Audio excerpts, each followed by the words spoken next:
Linda Chavez is with us, former Reagan White House official. Linda, I'd like to talk to you about a parallel between Mr. Trump and how he's begun his presidency and Ronald Reagan and how he began.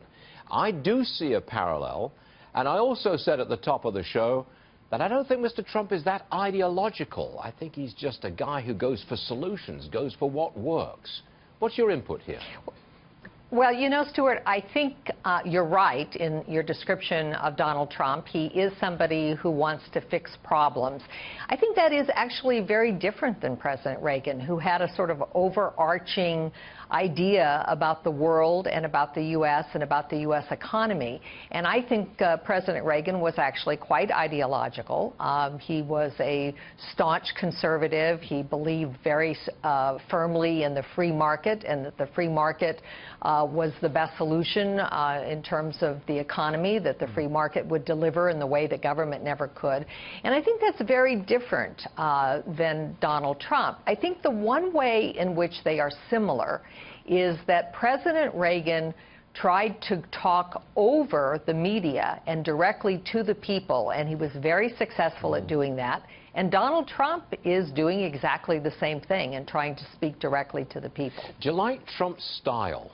I mean, this man is off and running. He works 18-hour days. He's appointed half of his cabinet already. I mean, the man has energy, and he's going forward at a breakneck pace. Do you like that? Well, I like the fact that he's going forward on his picks, and I am generally supportive of the people he's picked. I think General Mattis is a terrific pick for defense. I think Betsy DeVos is terrific. Governor Haley, I think, was a very good pick. Mr. Pompeo, I think, is also great. I mean, I think he's had really good people, and he does seem to be doing it in good time. He's getting things done. I would like to see less of him on Twitter. I don't think that's presidential, but and that's while how I he goes agree over that over the head of the media, well, and he goes right to us. Yeah, but, you know, I also think he's got to be a little more conscientious in terms of getting briefed before he speaks to foreign leaders. I can tell you, President Reagan loved to have people brief him.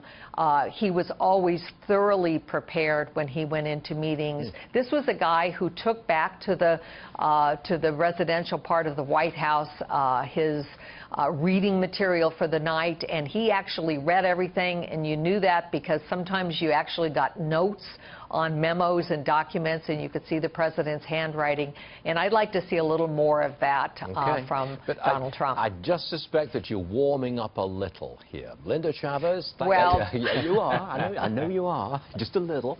Linda Chavez, thank you so much for joining us, man. We appreciate it. Thank you. Thank you.